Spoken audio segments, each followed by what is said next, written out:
This is Elaine. I'm just testing my microphone.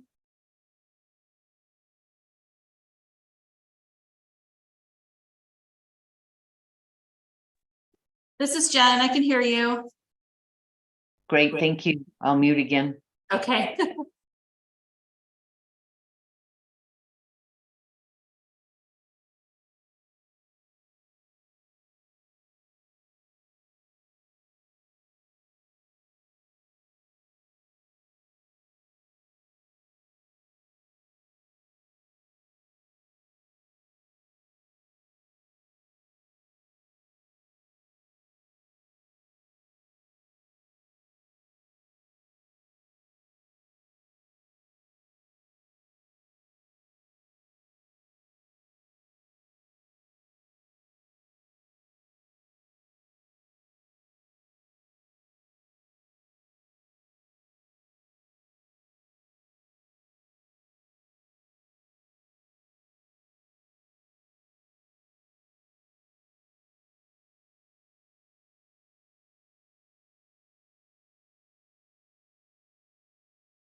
Well, it doesn't look like we have to make any recommendations tonight, so let's go ahead and call the meeting to order. And our second action item would be any business from the audience. And we will move on to our third item, agenda additions or corrections, which I think tonight's meeting is just approving minutes from our last meeting, which we can review here briefly, and then I'll turn it over to you. Great. So- And I think right before we start, we talked about reviewing our summer schedule. Well, maybe we can do that at the end, just maybe items from I that. think the members. Sounds good. Perfect. Thank you. I mean, do we have to make a motion to accept the minutes? Do we have a quorum tonight? 1, 2, 3, 4. Wow, you have 5 of you. Okay, good. Oh, and I think here comes, oh, it's Elaine. Great.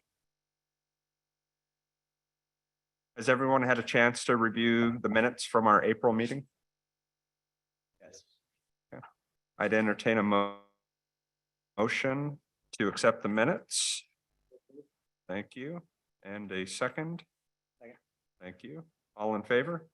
Aye. Perfect. Okay, I couldn't hear you, but did I get a thumbs up? Yes. Okay, Aye. double thumbs up. Thank you. And good. We'll have a few items from the members here this evening, but we're going to go ahead and turn it over to you, Abigail. And you can review the next 124 pages. Read it verbatim. Yes. Thank you so much for being here. It looks gorgeous outside today and I appreciate you all being here. This is a big moment for the Urban Renewal Agency as we make forward progress on the West Side Urban Renewal Plan. So that's the first thing we want to talk about. It's one of those funny nights where we're going to talk about almost all of our, no, I guess not downtown, all of our agencies, all of our districts. So normally, we really focus deeply on one or another, but we have a little bit of activity with each one tonight. So that's unusual. And I'm sorry for the timing of this. Monday night was the Urban Renewal Agency Board meeting. They reviewed these things and made some sort of decisions. So I'm bringing information to you as these are things that were discussed and decided on Monday night. Normally we like to bring things to you first and then report to them what what your feedback was. So this feels a little bit backwards, but I think all of these things are, they're all kind of in draft. So definitely want to get your feedback and then take that back as we as staff continue working on that. So that piece. And then the other thing that's not on the agenda, but I want to let you know is I think the agency approved the budget. So many of you, most of you, all of you were part of the URA budget committee. Thank you for your hard work, and the agency approved the budget on Monday night. So thank you for that. Okay, with me tonight, Elaine Howard. I believe she's been at your meetings in the past. Thank you, Elaine, for being here. She was here Monday in person, spent much of the day here. And I have to say, worked probably all weekend doing some last minute fine tuning on the West Side Plan. It was a real, we worked really hard on this, and I'm really proud of the work that Elaine and her team and the staff have done. And I think it was well received by the agency. Now, Elaine, I have watched part of Monday's meeting. I was out of town and out of cell range, so I've watched part of the meeting, but I wasn't there. So I'm really counting on you to chime in as we talk about the discussion. So I'm going to go ahead and share my screen if I can remember how to do that. You leave. How does that look? Great.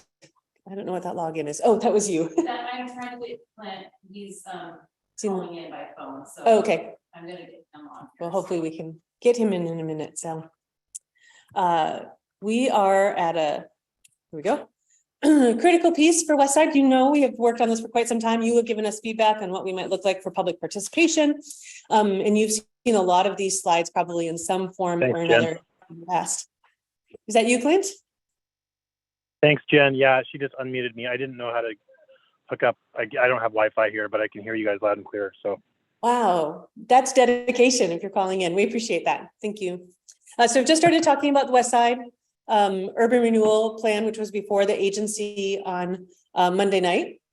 And as you remember, the really core value as we start this is a commitment to equity and just making sure that as we do things, we are watching and considering who benefits, who is harmed, how we mitigate that harm. And it really becomes important when we think about the cost of how the land might increase in value very quickly. We want to make sure that we don't displace people who are perhaps living there, or just really think about the not only what decisions we make, what impact they have right now, but what they might have 50 years from now, right? People who are not yet born can't advocate for themselves. How do we ensure that we're being thoughtful in the decisions that we make?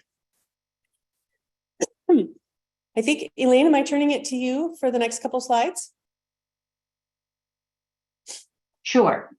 So tonight, what we will go over is what the role of the agency was in the meeting on Monday night and what they did to go through the preliminary West Side District concept. So the district size, the projects, and the financing, and what the next steps are and how folks can provide input. Next slide. Yep. So the role of the agency on Monday was to review the West Side Urban Renewal Plan and determine whether to send it out for formal public review.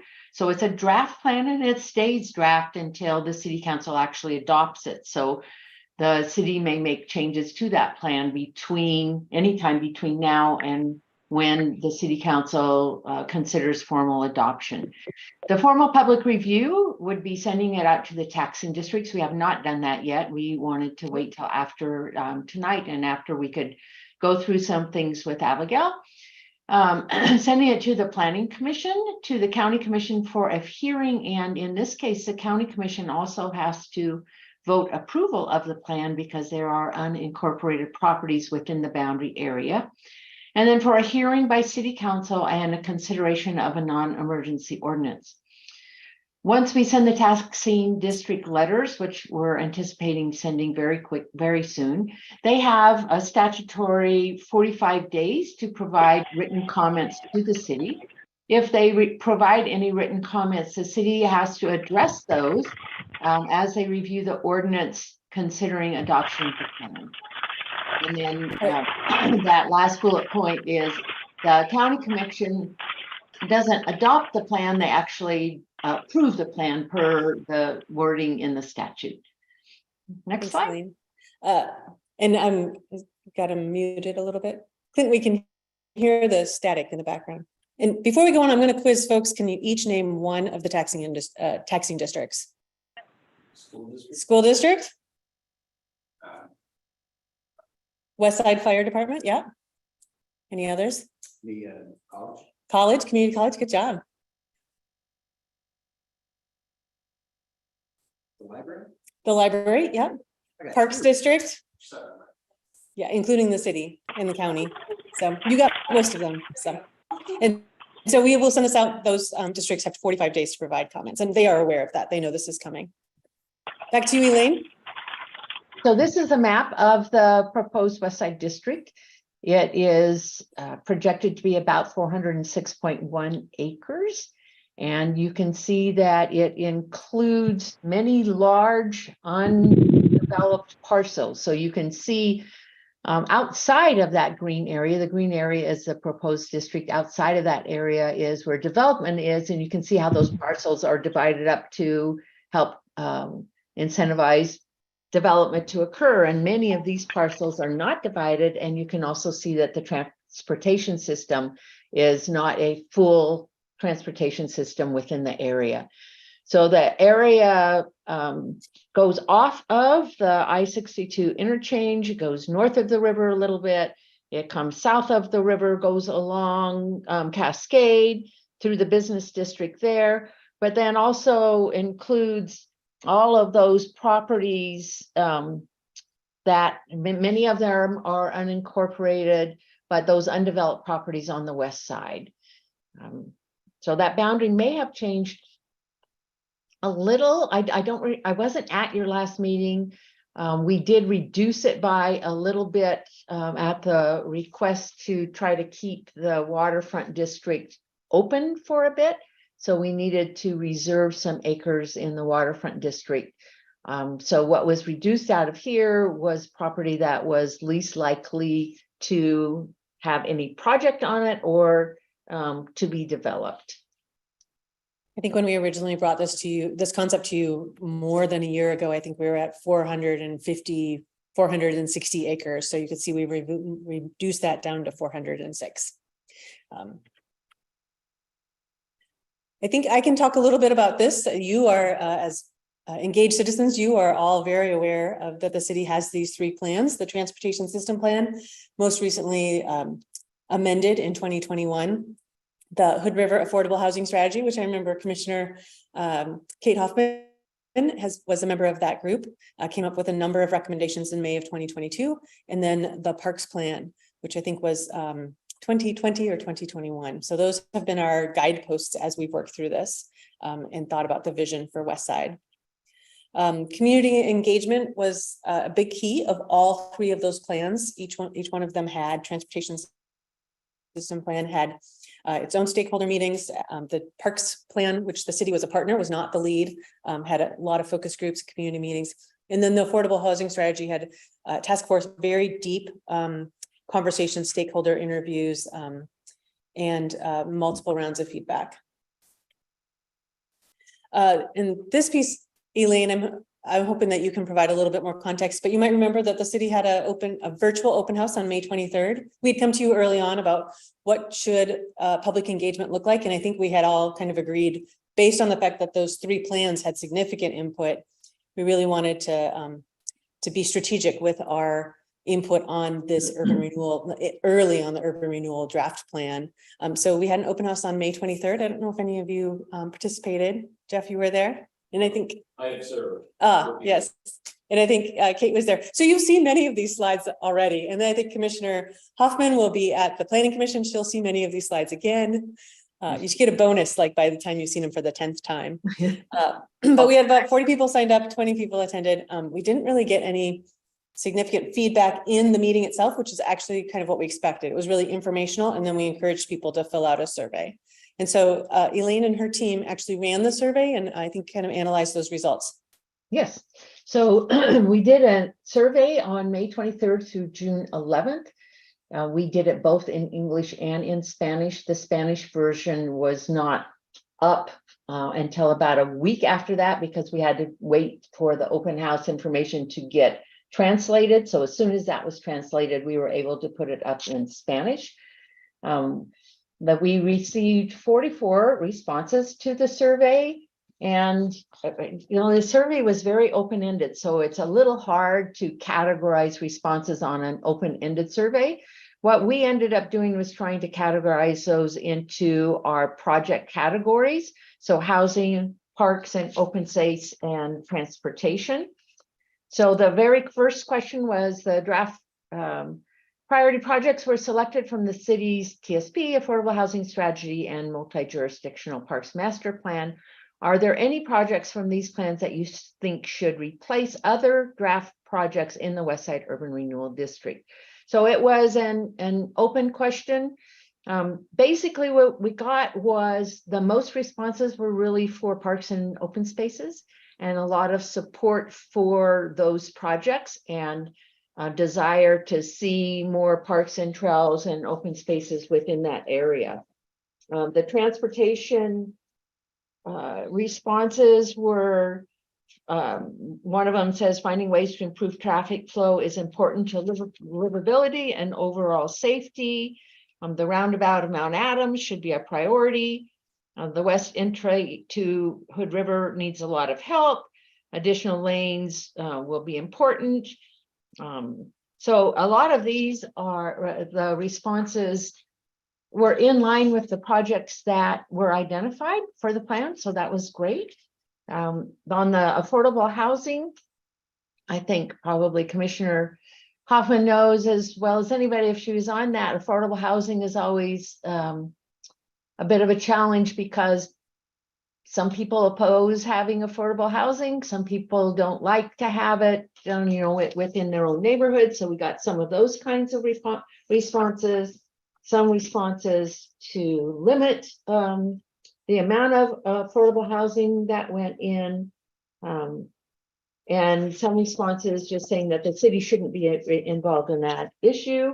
And then there were also some positive responses about, yes, we definitely need more housing in Hood River.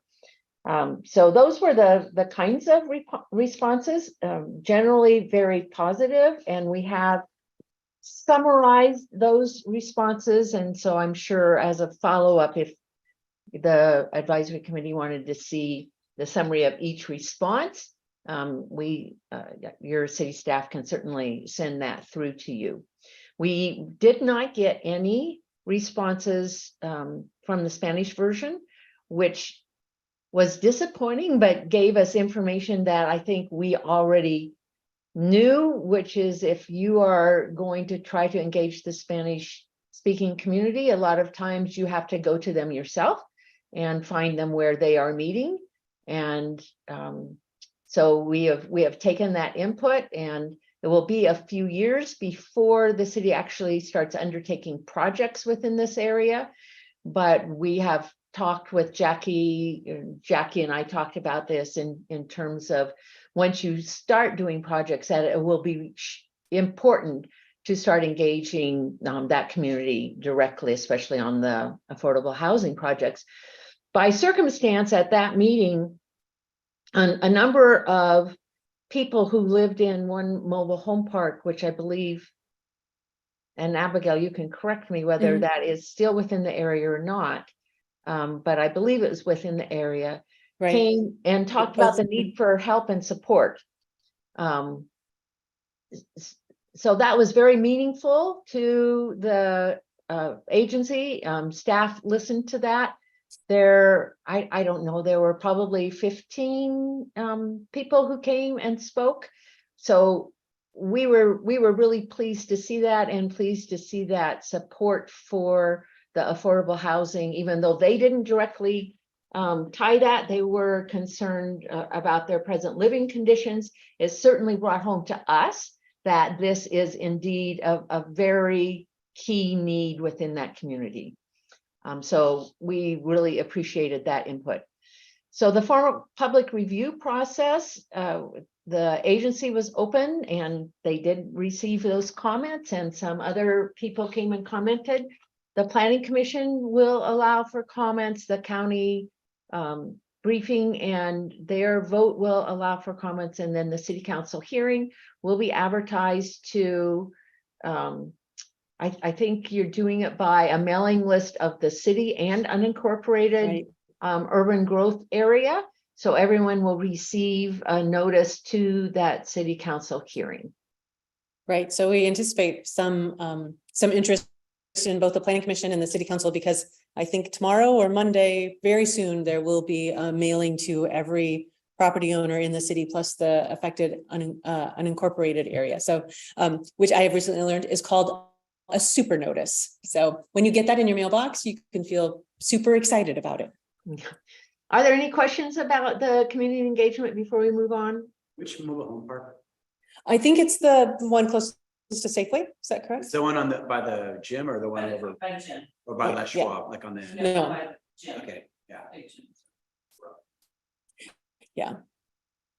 The mailing is going to everyone in the city or just people in the district? No, it's the whole city, but I think it's property owners. Is that what we have decided? I think we got the list from GIS Yeah, and Yeah. urban growth.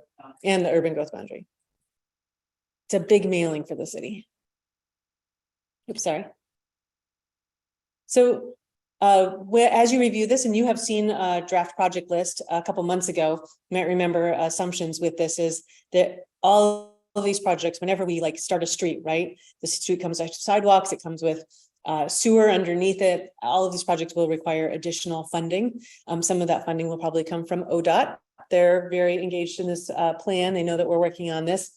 And then, of course, state housing grants and tax credits. And then one of our big pieces for any kind of development is the system development charges that developers pay for some of the infrastructure in the area.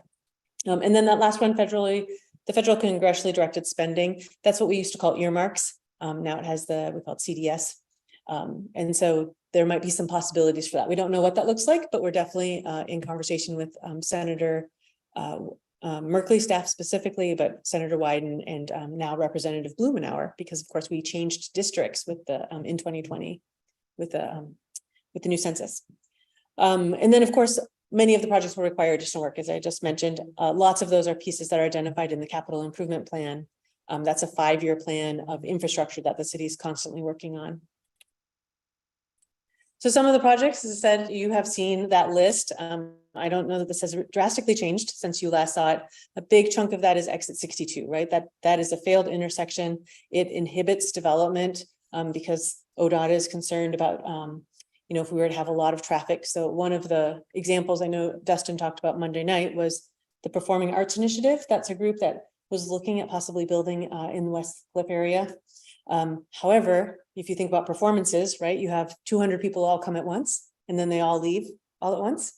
And that is a problem for exit 62, right? So that's there are issues about exit 62 that will prohibit or hinder growth in that whole area. So that's a special focus. And then the other projects is, I think Elaine said public comment was about the roundabout at Cascade and Mount Adams. I think that's really seen as priority number one. And then widening Cascade Avenue, really all the way from the exit to Rand Road, which would include sidewalks, bike lanes, other amenities, crosswalks, islands for people and left turn refuges. And then one thing that maybe has changed since you saw this was early on, we had suggested a path, I guess this is my next slide, was a path along the West Cliff area, and the agency or council decided to take that out and put on the West Side Drive sidewalk instead. So, and then in each of these, you'll see other projects as opportunities come up because we're planning for 25 years. And so we really want to be flexible and have some opportunities as they come up. A developer says, I'm going to provide some affordable housing, but I will need some help with that intersection that you're going to require me to do. The agency will be in an opportunity to say, well, yes, we do want to use dollars for that. Or, we'll pitch in the sidewalk if you're willing to work on some sewer or whatever the situation may be. Abigail? Yeah, You can go back to that. of course.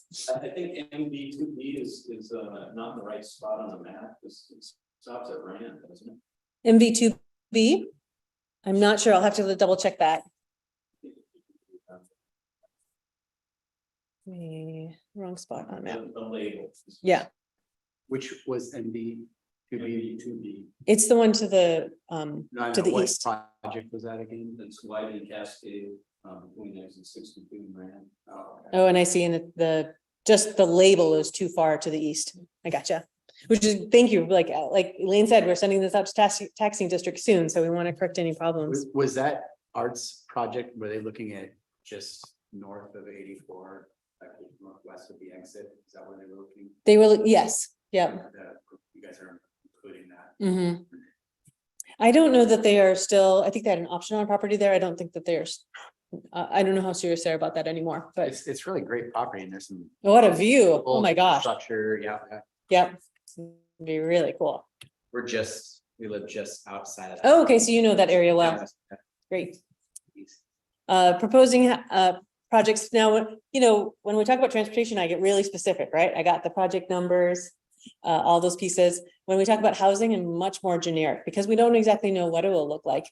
But we probably will want to try to have some land acquisition fairly early so that we can create between 150 and up to 300 units of housing. We're really looking at a variety of that. Some of it could be, I have a question about that. Is that when you say acquiring land to build housing, it's not going to be like you acquire land, develop it, and then sell it off to developers to build housing? Or how do you I think we as staff, and I think the agency would agree, is looking at our 780 Rand Road project as a model in which the city purchased 7 acres and then did a competitive solicitation to find a developer to work with.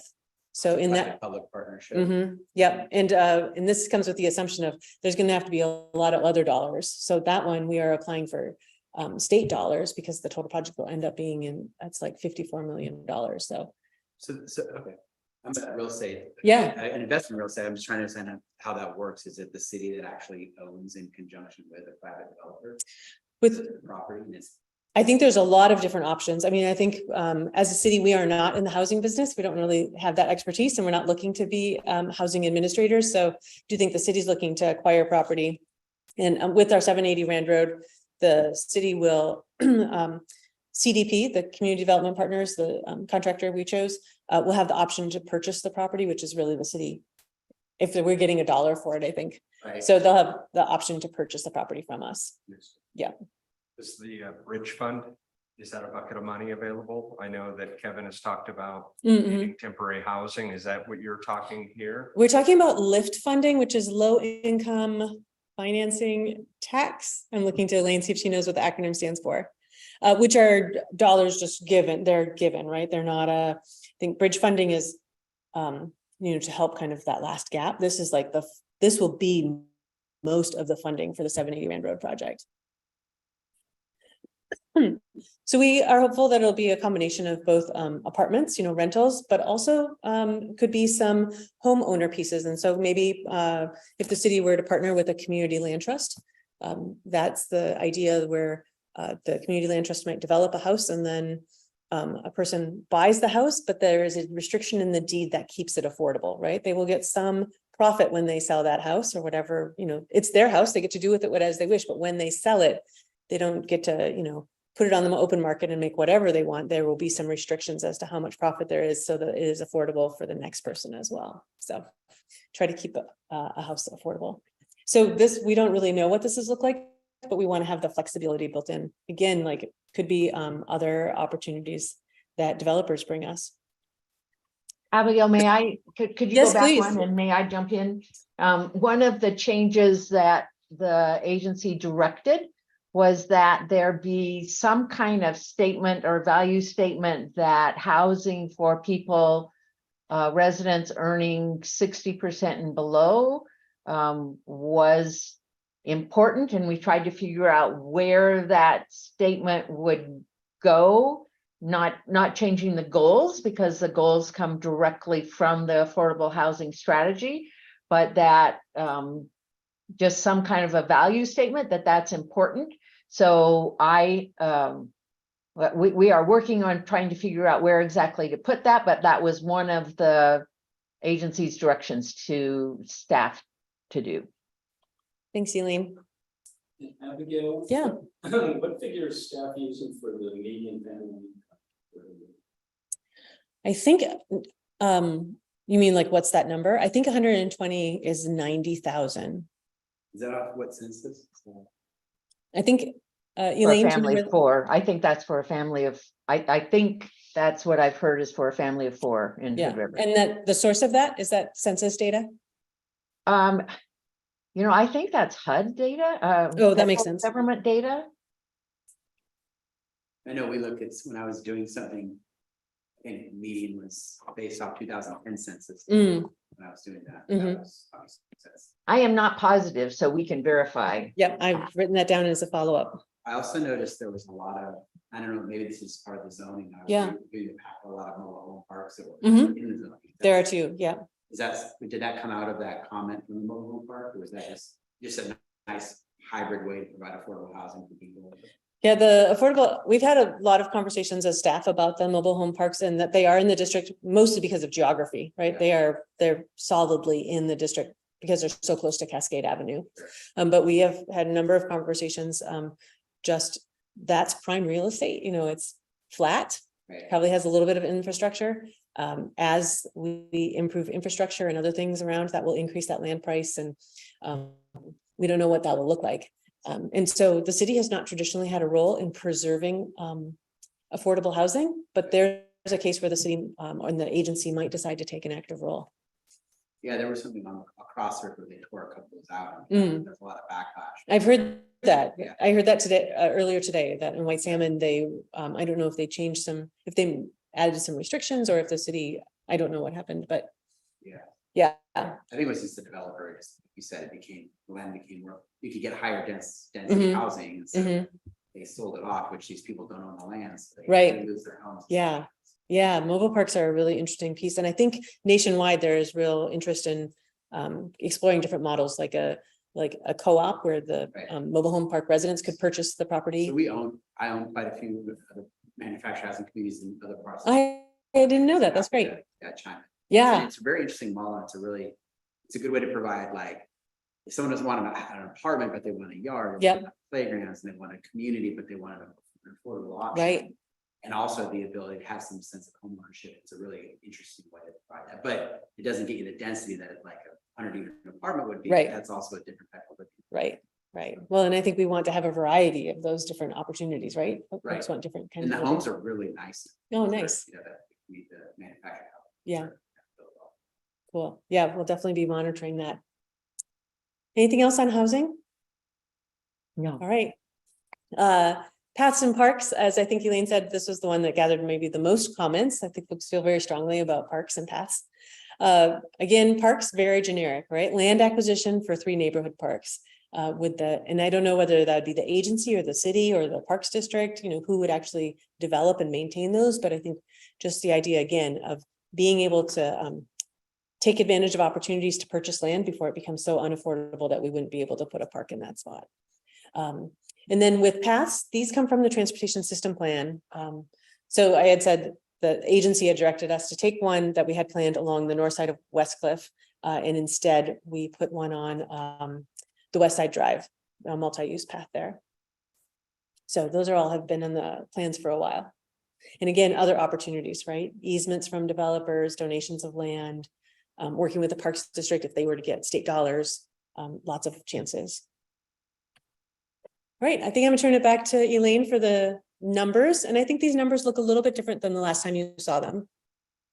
And before I do that, I pulled up while Abigail was talking the affordable housing Great. study. And it is by census data, the median family income. MFI. Yeah. Great. Yeah. Thanks. Yep. So these are the estimated project costs. We all know that in an urban renewal plan, at the time you adopt it, you have to have those estimated project costs and you have to allocate them. We're allocating them by general category, knowing that there are specific projects within those. But we also know that an urban renewal plan is a 25+ year adventure. So you may get other grants or other sources of money or other ways to leverage funds. So this may not be the final allocation of funds. This is the allocation that at this snapshot of time, but the agency does have the ability to change budgets in the future and to move money around, acknowledging all of the different projects they need to complete, but other sources of funding or other opportunities may end up changing these numbers over the lifetime of the area. You can see at this allocation, the total in today's dollars is about $92.5 million. And the project costs are also in today's dollars. So a little over half of that, 51 million, is allocated to those transportation projects, mostly because a couple of those are really big projects. And yes, the city will look for other funding sources, but there are big gaps in the ability to do all of those projects within the area. The housing is allocated $23.3 million, parks and trails 11.7, and then administration over the life of the plan. So that's not something that happens up front. That's annual, paying for people who are administering the project and doing the projects and administering all of those different projects within the plan. So $6.5 million for that. There is, on this slide, you'll see the next slide will be a little bit higher number than that 92.5. We do have some contingency built in. That is the difference between this number and the slide you're going to see on the next number. And that is just for if transportation projects need more money, if you need more money for housing, if there are other things that you decide to do within those categories that fit within the projects in the plan, or maybe a new project gets added to the plan, that you do have a little breathing room with that contingency. Next slide. So this shows net tax increment funds. So to be able to get that 92 million on the last slide, you have to collect over the lifetime of the area 173,400,000. That includes both the money that's spent on projects, programs, and administration, but also anticipated interest on long-term debt.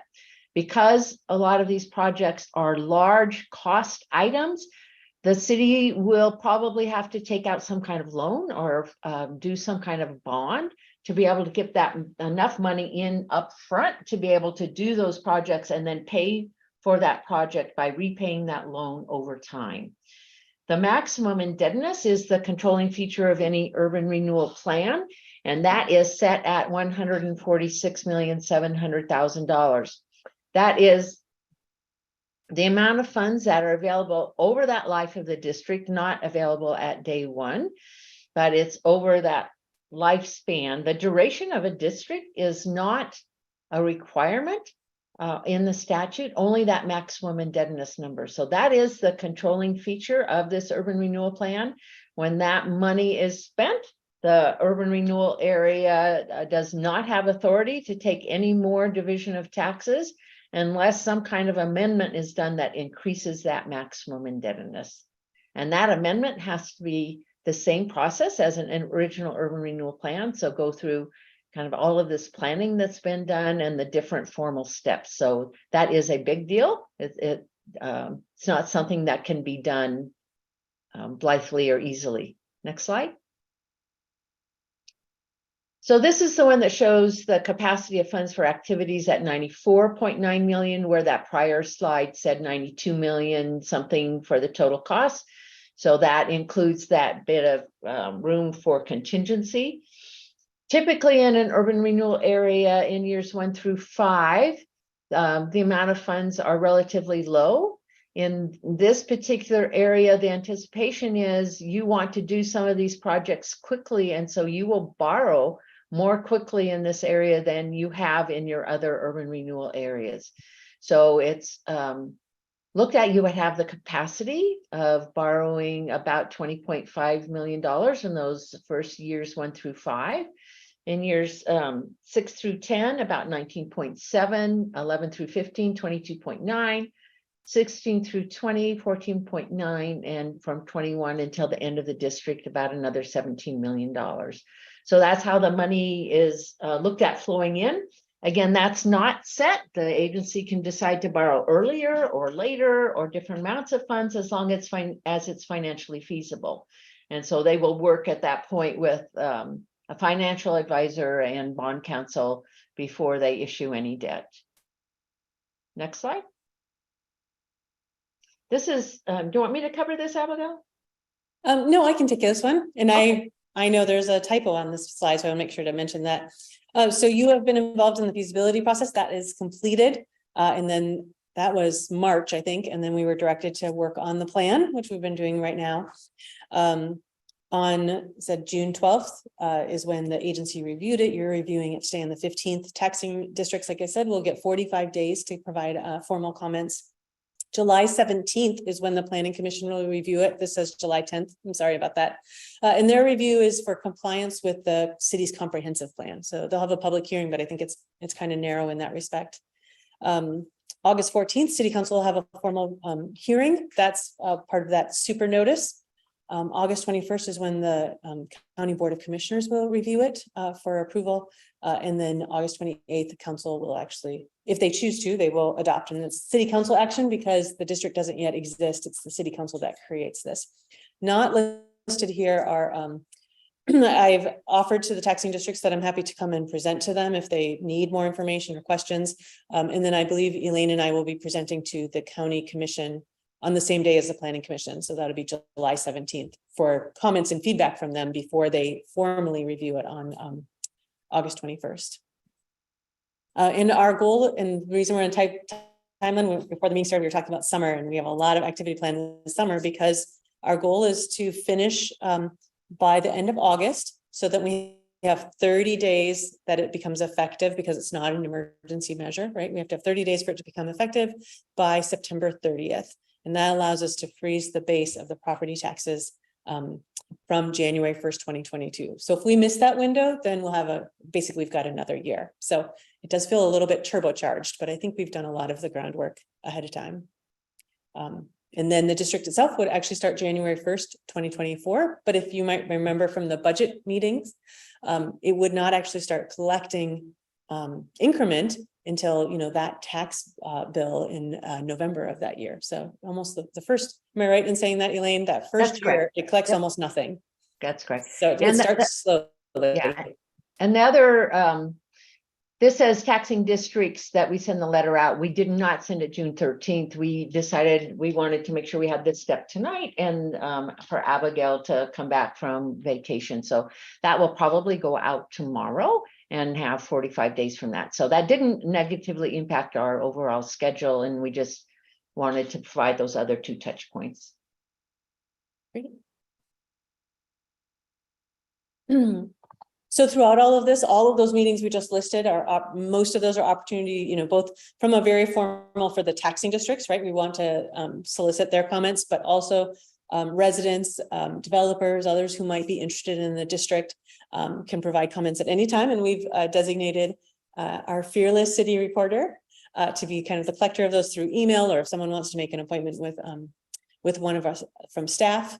I think these dates are correct, of that July 17th County Commission meeting, 17th and August 21st. If you hear comments, this is definitely the time I want to get those. So if you hear that, either encourage people to contact myself or Jen directly, or, if you have comments, please send them back to us.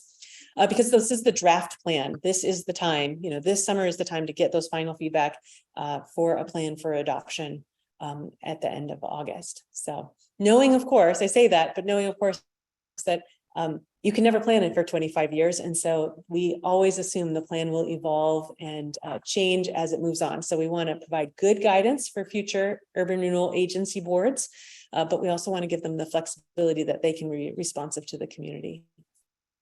I think that is it. Any questions or additional thoughts? So we go through this process. Gonna probably see this again, probably not in July, but definitely again in August. Did the city council or the urban renewal agency, did they make any significant changes or comments to the document? Yes, Elaine, I think I remember there are 5 edits in their motion, or 4 edits in their motion. Yeah, so let me go through those. So the Great. first I already told you. Thank you for the question. Yes, thank you. The first I already told you was they wanted to make sure on the affordable housing that they mentioned that 60% and below.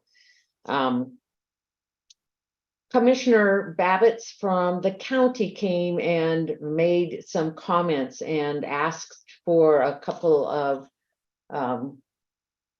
thoughts or things, additions. One of those was on annexation and helping to pay for the costs of annexation and having an overall annexation policy. The agency said an overall annexation policy was not in their purview. That's something that the city council could meet with the county commission on themselves, but that wasn't really something that the agency should take under their purview. But they did direct us to leave ability within the plan to help pay for the process of annexation if there are funds available. So they talked about verbiage that didn't require the spending of that money, but did allow it if the agency decided they wanted to use that in the future. So that was one of the changes. Let's see, I've written down the other ones. And before you continue, I want to make a comment that Commissioner Arthur Babbitts made a point of saying he was speaking as an individual and not on behalf of the county commission because they have not yet publicly discussed this. So that's good. Yeah, thank you. But he did say he would bring this up at the county meeting. So he wasn't speaking as a commissioner, but saying as an individual commissioner. Right. There was also a motion to include verbiage about under the transportation system, the transportation projects.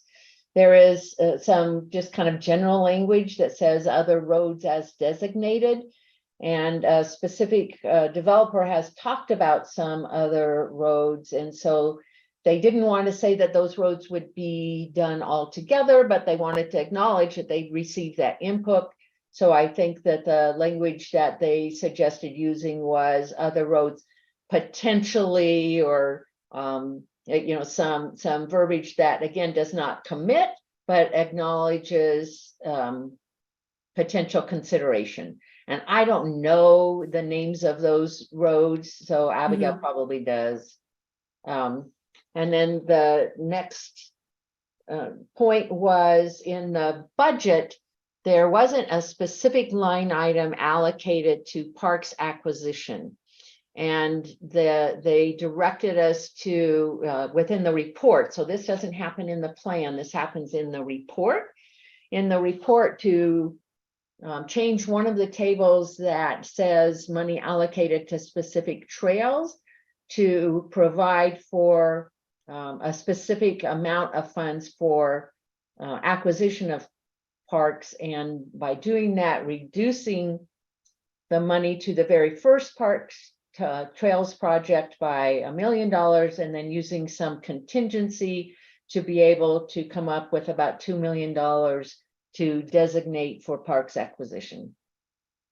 And those are the comments that I have. I don't know if those were the major comments and the draft changes that I've been working on in the plan and report. Thanks, Elaine. So turn back to you. Questions, comments, reactions?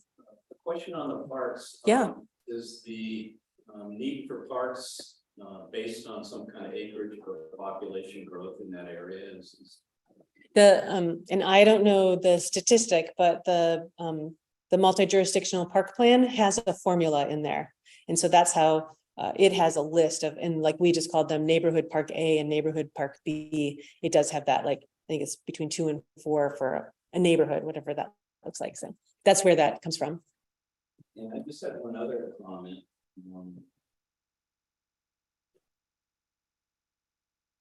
On page 3 of the report, the third paragraph, it speaks to a detailed analysis is going to report accompanying the Hood River, Willamette Riverfront action. Is that a typo or is that the actual? Hood River, Willamette River? Is that what you said? We corrected that. Okay. Good catch. Yeah, okay, thank you. One of the agency members found that for me before the meeting, and that was a typo, and we did correct that. And thank you for also finding that. Yeah. That's all I have. Waterfront. I haven't heard from the other members, but Mhm. it sounds like a nice appointment. Thank you. It doesn't, even though the agency made decisions, it doesn't seem like anything was adverse to what we've already had conversations about, so. This has been a very iterative process. Like I said, this is what probably the 4th time you've seen some of these slides, because we make some changes, we come back to you, we make more changes. I might be new to this, and you guys, Yeah. I noticed a new school in the plan. So that's the school district owns, I think, 20 acres on the west side. I think their plan, and I'm speaking a bit out of turn, but I believe they purchased that property with the idea of building at some point a K-8 school. Since then, I think some of their demographics have changed in terms of students and also where students live. I don't know if that's still their plan, but that was their original intention when they purchased that land. Yeah, so I think about the education districts, they are not impacted by financially by the plan, right? Because they receive funding, it's equalized at a state level. So the tax increment doesn't change what they receive. However, the demographics of adding additional housing and that can, so the school district is very interested in seeing where this goes from what it might look like for a future student population, and extremely interested in what it might look like for housing for school district employees. Recently met with the superintendent and we talked about the difficulty in recruiting teachers to the area and administrators or even classified staff of just where folks live. So they're interested in it, but it doesn't affect them financially. Except for the fact that they are a major property owner in that area. Yeah, and the other thing is if they issue any bonds or local option levies, it gives them increased assessed value upon which to raise funds, which helps everybody in the city, because the general obligation bonds and local option levies are not impacted by urban renewal. Right. And that's a good point because they just had a local option levy that was renewed at the same rate, but very well supported by the community. So I anticipate they will continue that levy.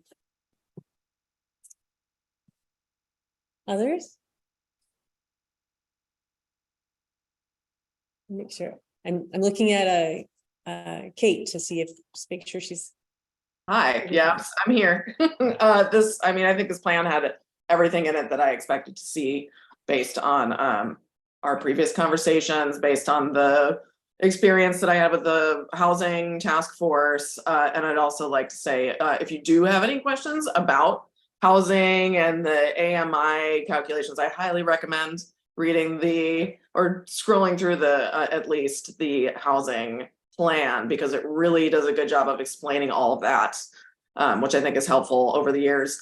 Questions like that keep coming up about housing and what is affordable housing and who fits in where. And I think that plan did a great job. And as I imagine, the other two plans also really explain things on a granular level. I don't think I had any questions or other additional comments.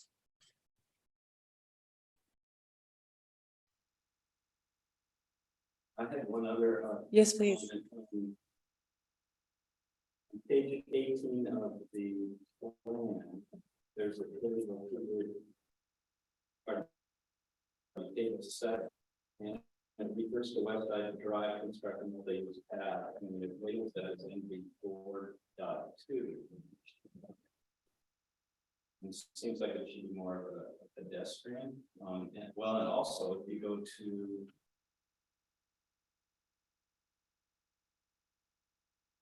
if you go to the report, I think on page 18, that table 7 is trails and parks. and it has an ND label. Right, because it is a accompanying street. Like the street would be built and then this multi-use path would we've been parallel with it. But when you go to the report, page 44.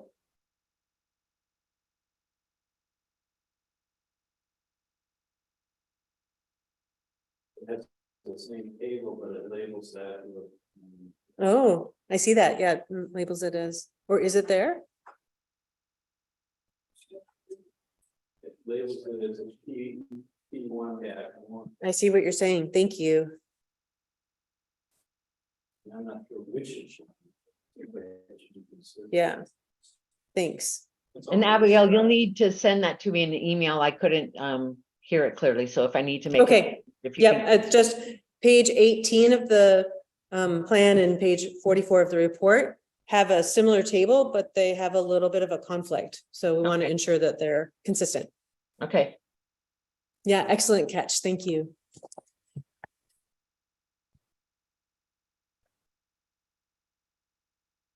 Anything else?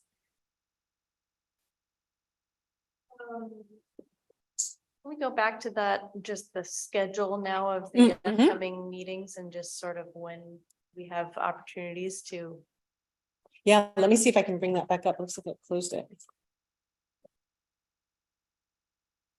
I'll bring up the one that does not have the typo.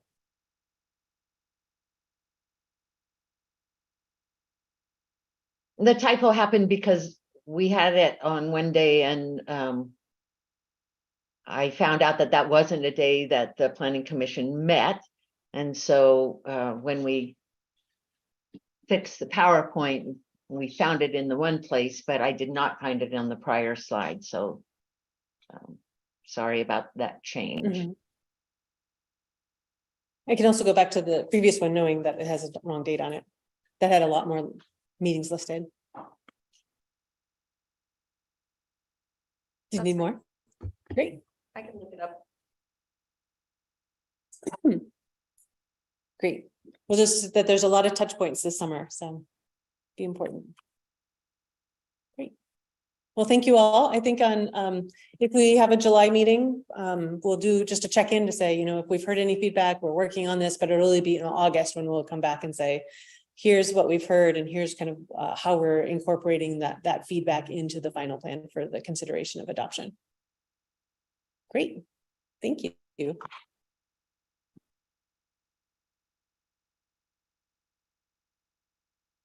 And Abigail, you don't need me for the next part, correct? I don't think so. The next one, we're gonna talk about waterfront.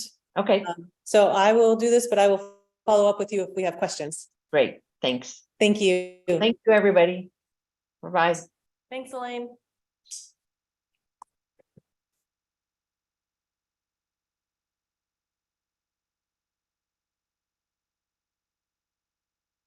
Chair, would you like me to move on to the next item or additional thoughts and questions? So is there anything specific to the Heights project that we should be looking at over the next couple of months, or are we focusing primarily on the West Side plan? I think at this point with the Heights, we are waiting for MIG, our consultant, to come back with timing and sequencing of what projects might look like, right? And what the costs would be. So if you remember, we had the feedback of roundabouts or intersections, you know, you've looked at that and given the feedback, and the agency agreed with you of a roundabout at 13th and May. I don't even know how to describe at Belmont, 12th and 13th, but remember a stoplight. And then some. And is this in alignment with the Gantt chart that they provided us earlier? Mhm. Okay. Yep, so they're working this summer to create that. What the sequencing might look like, right? Some pieces might have to happen first, and then what some dollar estimates might be, and then we'll bring that back to you when that's available. And I think we were hoping they'd have that done by July, so we'll bring that to you either in July or in August. Funding is still a question. Right, well, once we have those dollars, it'll be then trying to identify and which projects probably need to happen first, identifying what sources of funding would make most sense. A lot of it we're hopeful would come from ODOT. Some of it would come from the agency, but we're definitely gonna need additional dollars. That's another one where maybe a congressionally directed funding or spending, you know, an appeal to our elected officials at the federal level might be helpful.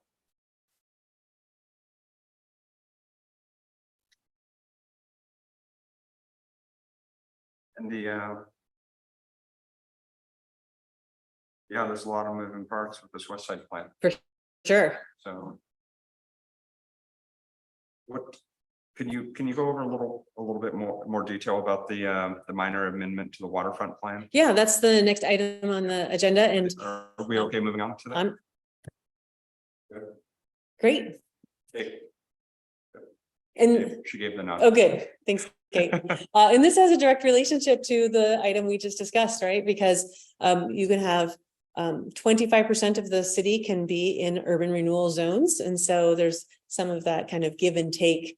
And so right now the waterfront district is 109 acres. And this minor amendment reduces it to, I think it's 42 acres. In order to free up land that can then free up some of that acreage that then can be used by West Side.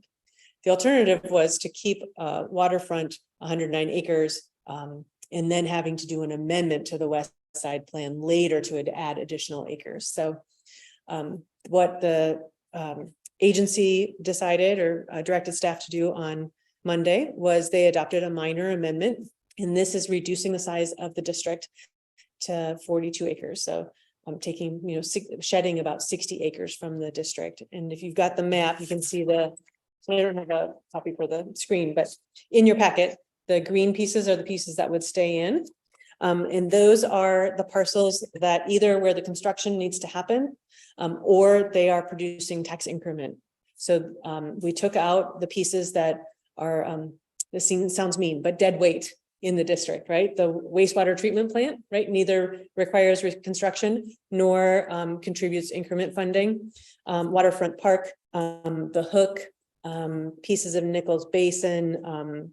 I think we also took out the Maritime Building and the Lure Jensen Building because they're not fairly new. They don't have a lot of increment. Then we made the decision to keep in lot one. Lot one does not provide increment, right? It doesn't have any construction on it, won't in the next year. However, keeping it in the district offers URAC and the agency board to have a conversation about, do we want to do something more with this district?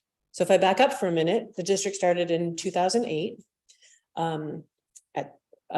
Several years ago, there was a sinkhole or a stormwater pipe that has collapsed. You might remember this. the agency passed a resolution that all additional dollars, any additional dollars would go into that stormwater project. So that is the only thing that Waterfront is doing now. It's working on that stormwater project. It will reach its maximum indebtedness next year. In 2024, I think it might have a tiny bit, like $20,000 it'll collect in the following year, but it is finished. Development happened so fast that it reached that MI way faster than most districts do. So if we follow that, we would close the district in a year or two. So reducing its size, not a big deal because the district is mature and it's really kind of done. Is there still a plan to obviously reduce the size, but I thought there was a conversation about creating a special district for the remaining. Right. one. Is that still? Yeah, so good memory. You might remember when that was part of with West Side, we originally said like 450 acres. We reduced it to 406, that what you saw today, so that we could have some acreage to designate somewhere else. And that came with the port's request. You remember Executive Director Kevin Greenwood from the port came to you earlier this year and asked that we keep about 15 acres in reserve in case they wanted to develop lot 1 as a single parcel urban renewal district. So that is still an option because we've still kept that in. Another option that is still available to the agency through this plan is they could keep that reduced district, that 42 acres, and through what's called a substantial amendment, they could continue the district, raise the maximum indebtedness, and do additional projects. So that is not the decision that was before them on Monday. That's not what's being proposed in your packet tonight. It just doesn't preclude that from happening. So, But reducing the size of that area. yeah. We're taking out specifically properties that don't have a. Exactly right. Assessed value that benefits. Right. Okay. Yep. So my example is the wastewater treatment plant, the Hook, Waterfront Park. Those are not, they don't produce property taxes, and they also don't need construction. So there's some streets in here that are on here because that's where the stormwater pipe would go. And so we need to keep those in the district so that we can use the dollars in that area. So the only way to develop lot 1 would be to raise the maximum indebtedness or create a new district. Right. The only way for the agency to do it would be, yeah, those are the two options: create a new district or do a substantial amendment to increase the maximum indebtedness. And this is pure speculation, but Mhm. the port is looking at like community centric development versus light industrial. So I suspect there would be When they, some asks Yeah. along the way from here. yeah, and you might remember the agency board includes 2 port commissioner members. So they were part of this conversation and very supportive of having this reduction in a way that kept that as a possibility.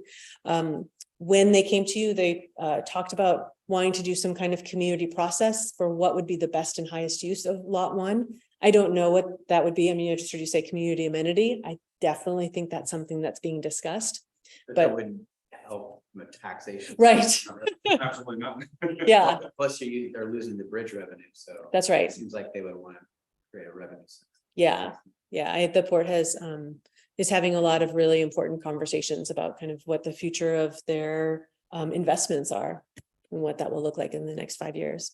On the surface, this doesn't seem anything contrary to what Kevin's asking for. Is he comfortable with that? Yeah, the port, I talked to Kevin and I communicated early on before it came to the agency, very supportive of it. And the port commissioners were very pleased with this because previously they had only asked for just 15 acres for a new district.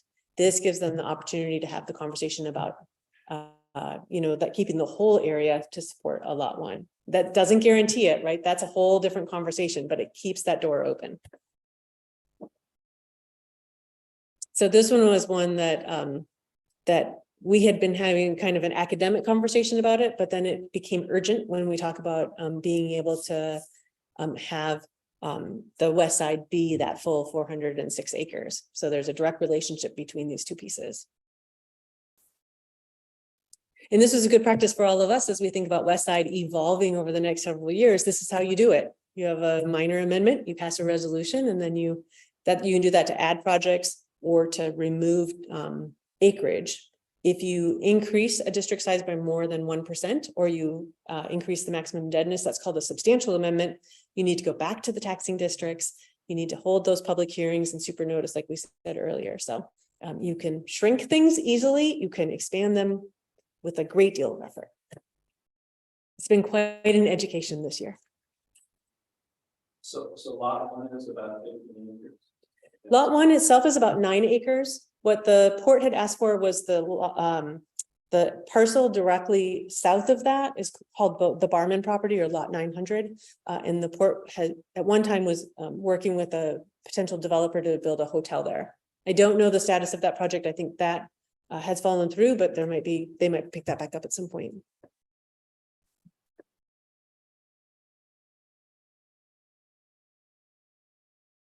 Great. Any Then- other conversation about item 2? Great. From a timeline point of view, I do not anticipate bringing anything back to you from waterfront until we're really getting much closer to close the district. But please feel free to ask me questions anytime. And I'm not sure what the port's timeline is. I'll get back to you sometime in the next year as they start on some community engagement pieces. I guess moving on to kids workforce housing. Yeah. And this piece, I have to admit, I've shared with some of you ahead of time that I've been on vacation and out of cell phone range. So I have not been deeply involved, but I'll be happy to take your questions and follow up.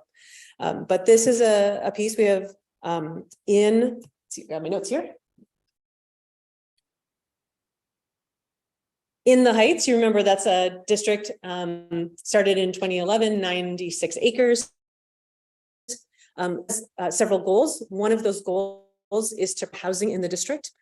In 2021, a project was approved for vertical housing. This is kind of one of the first big housing developments or vertical housing developments in the district and really in the city. However, since that project was approved in 2021, the financing picture has really changed. Like we all know that, right? Interest rates, supply chain. So the developer and this some city staff and MCED have been collaborating on the concept, and that's where we are right now, concept of using MCED's affordable housing program to provide some funding for this. You might, if you know where the Clearwater apartments are, I believe those were a beneficiary of MCED's affordable housing program loan in the past. So the Clearwater apartments, I think, or maybe, yeah, I'll double check that. What's that? I gotta check. Is that, so I've used MCED. Oh, great. To build apartments, and it was sort of mezzanine financing, so Mhm. gap financing. Mhm. But it was also, I think we had to keep rents at Mhm. 120% of it. Mhm. That was what I was talking about, the census. This sort of went back to the census.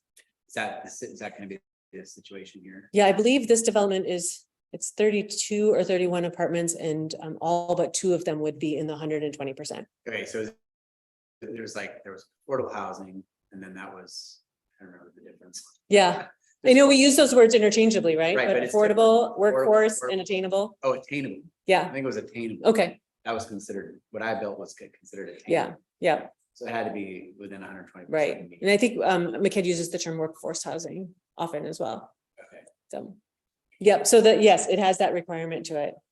So in your question?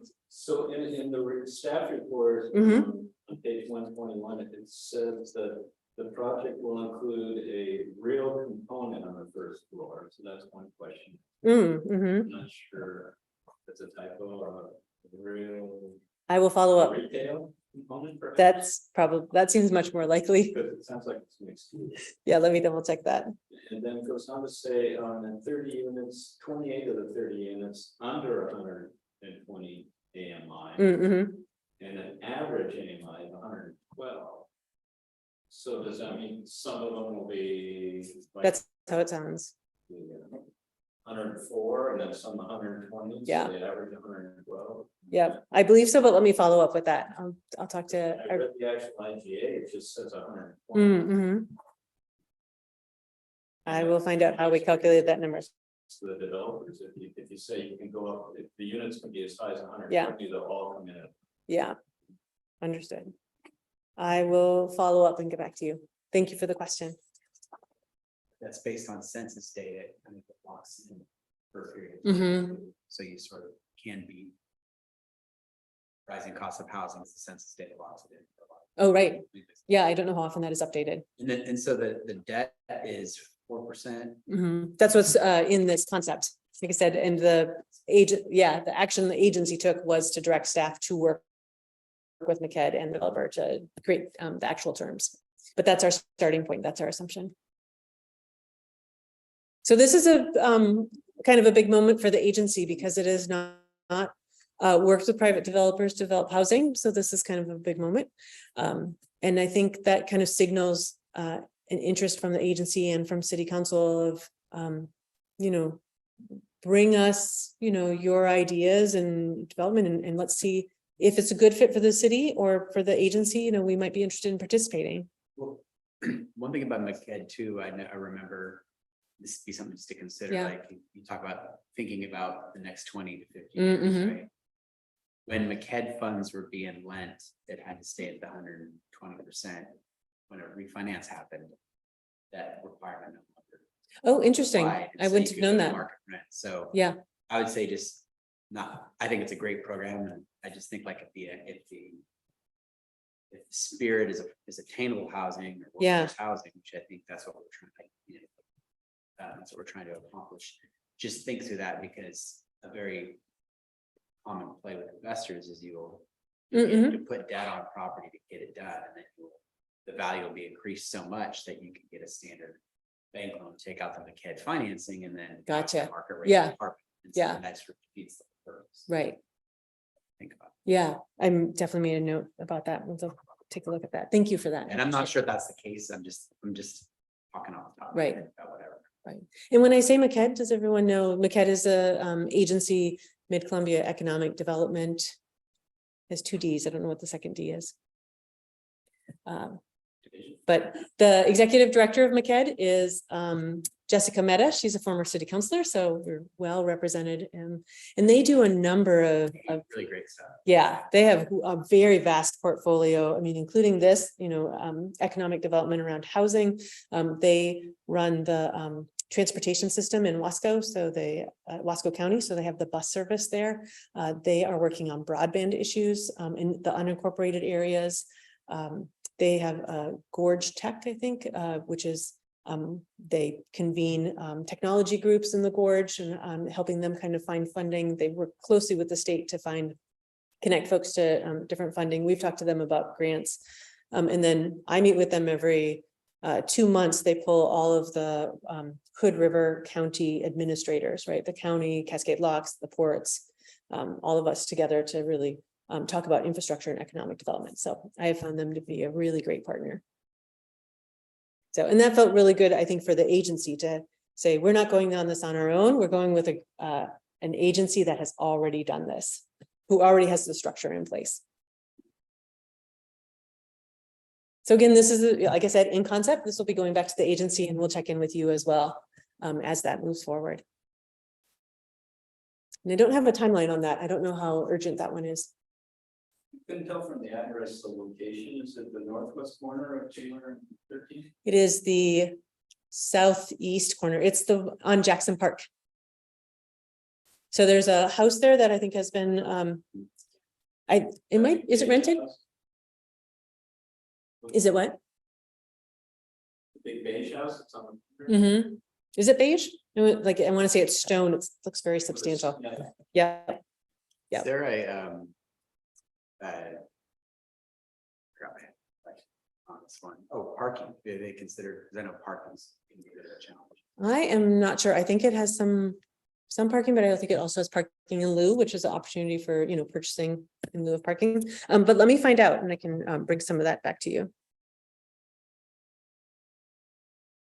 I'm assuming the complex would have on parking.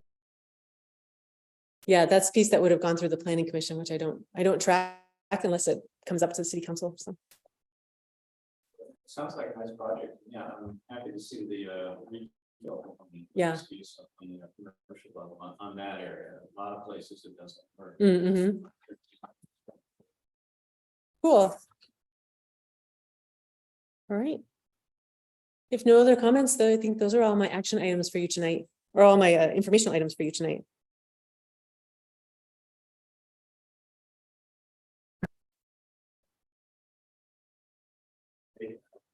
Anything else, Abigail? Or I'm all out. Were you able to get some answers to the next meeting questions? Any other items from the members? We have some audience here tonight. We had items from the audience. We started at 5:30, but do you have any items that you would like to share this evening? Was it scheduled? What's that? No, it starts at 5:30. Yeah, well, it starts at lunch. Yeah, it's confusing because city council starts at 6, Right. but the urban renewal agent advisory committee, and I believe planning commission also starts at 5:30. So it's a little bit earlier. But I'm happy to cede the floor if you wanted to entertain comments. No, I just wanted to start getting my head wrapped around all of this. So I'm just here to listen and learn. Yeah. If you have anything to say. Yeah, I'd love to approach. Yeah. Please introduce yourself. Yeah, my name's Brian Yank, and I live in on 11 Teal Road, and that's in White Salmon. And I work for Marcus and Millichap, a commercial real estate firm. And I'm happy to be representing the Caldwells in the sale of their Stonehenge Gardens property. So that's, roughly 6.5 acres. And I just wanted to remind the committee that we are under contract with a developer that plans to build 150 plus workforce housing units. And what's unique about this opportunity is that it would be deed restricted. And, I think really meeting a lot of the goals of, what the committee has been looking for. So two really important components of the infrastructure that would be needed to support that development in particular, as well as other developments surrounding it, would be the intersection of Adams and Cascade. And I believe that's, already addressed in your work. And then the second component of that would be the potential of extending Sherman on the south side of the property. And that would be heading west, to pretty much the Von Floto property, which borders Stonehenge on the west. And that's where you have the planned connectivity, connective street. I believe that's called West Side Drive. And there's a big bucket that's been allocated to West Side Drive, which is $19 million.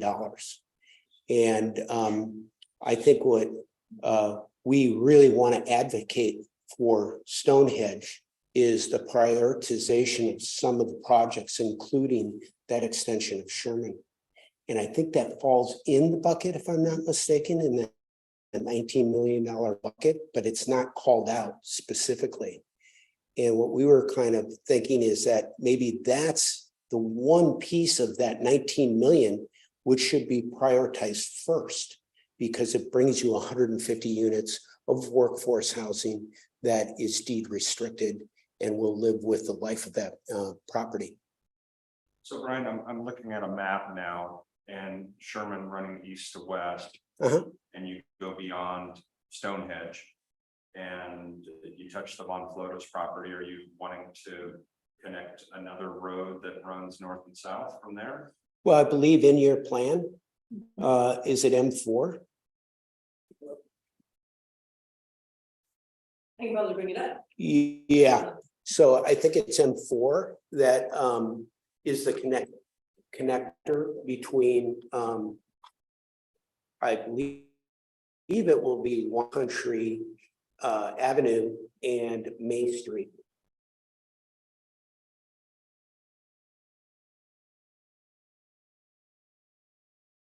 But that brings you that brings you market rate housing. Which I think is super important and achieves your goals. But I think the primary, more important is workforce housing in particular.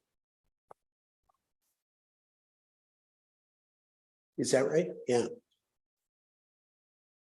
think that's right. Oh, it's M2 and M4 or M4. M4 is, I think, West Side. Is it West Side Drive? Mhm. Yeah.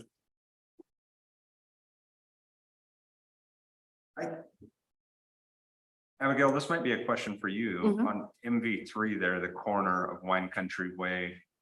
And the site excavation was kind of previously cut in the hill. Is there any hopes of opening that road up straight going south? I am not sure off the top of my head. I need to go check the TSP and of course, a lot of this will depend on what developers are looking to do, right? We would probably partner with lots of developers to. I think one example is if a developer is required to build the road, maybe the city would help upsize that road, or they're building half of it and the city would commit to or the agency might commit to other piece of it. So Brian, I appreciate you being here tonight. Yeah. Our meetings do start at 5:30 and most Yeah. of the meetings start at 6. So I'm glad you. I just appreciate you giving us the opportunity. Yeah. I think I always remind people what our role is as the advisory council is to kind of be the conduit of the community and the public, the stakeholders, if you will, the property owners. And just like tonight, you kind of share with us what your ideas and visions are, and then we kind of roundtable those with Abigail and things that fit within the scope of our projects we present to the agency board. And this is exactly how this is the evolution of our projects. Mhm. So I do appreciate you being here. Yeah. And I think I'd encourage you, the one thing I've learned from being a part of the Heights urban renewal plan is nothing goes super fast. Right? I don't think it's going to help you sell property. And furthermore, is this going to affect my patio dinners at Stonehenge? Yeah, and I think I speak for, Sean and Mike in that we're still extremely happy to be under contract with this developer. The developer represents a really unique opportunity in that he's already funded. It's institutional money that's creating a fund that funds workforce housing around the state. And it's fully integrated. So he's not dependent upon subcontracting and builders to build his units. They're actually prefabricated in and then brought to location. It works out to be more sustainable and better quality workmanship. So the product that he would be bringing to market would be, like nothing else that you've seen here in Hood River. So again, I think if we have to fight that battle and be patient, it's good to have the right developer in tow. Brian, I appreciate your comments and the emphasis on the workforce housing on that project. Sometimes with these prioritization of these infrastructure projects, there's a logic to them, or A has to come before B or something like that. So really, we would rely on staff and public works and the engineers to say, well, should we prioritize West Side Drive or should we prioritize the roundabout? Sure. Yeah, we've been very, very vocal. Thank you. Well, thank you. Anything else from members? I mean, the project sounds great. It sounds like it's addressing exactly what we're trying to do. But Would love to hear more about it, especially if you have any preliminary drawings and things like that. You could share with us or share with Abigail. She can present it at one of our next meetings. What's that? What's that, right? What was that? If you had any preliminary drawings or ideas on paper yet, as far as the house, the workforce housing project, that would be something that could be shared with Abigail or Jen, and then we could have an agenda item at one of our future meetings. Sure, Brian, Yeah. are you trying to instill some confidence in this buyer that is perspective, that's gonna happen sooner than like 10 years from now? Is that kind of what the agenda or the goal is? Yeah, Yeah, I mean. because so- because if the developer doesn't have this, then he can't, then he's gonna move on, is that? Right, I mean, he's just got to know, more information is better, Right. enabled to make a, decision. Yeah. Because, there are other opportunities and he just has to, really get the feeling of whether it's, feasible or not. Yeah. I would definitely step back and say, I think it's feasible. There's no question that that kind of development is going to be supported, in the community. It's just how quickly it can happen. Yeah. So we're just trying to create a realistic time frame.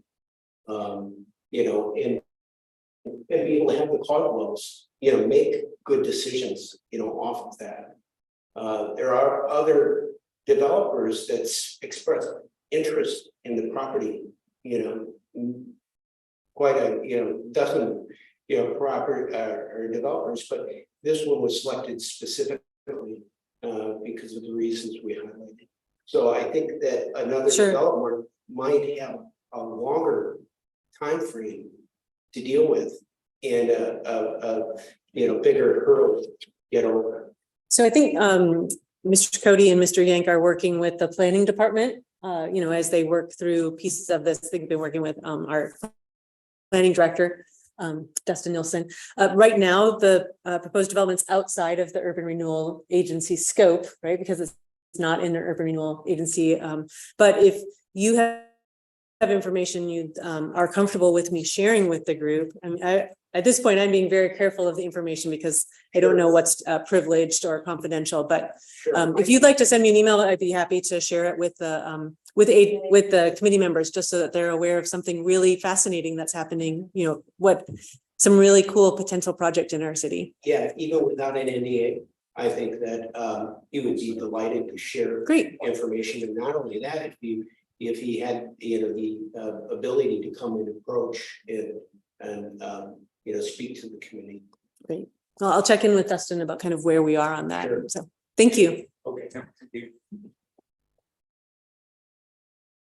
Well, if there's nothing else, we'll go ahead and adjourn the meeting.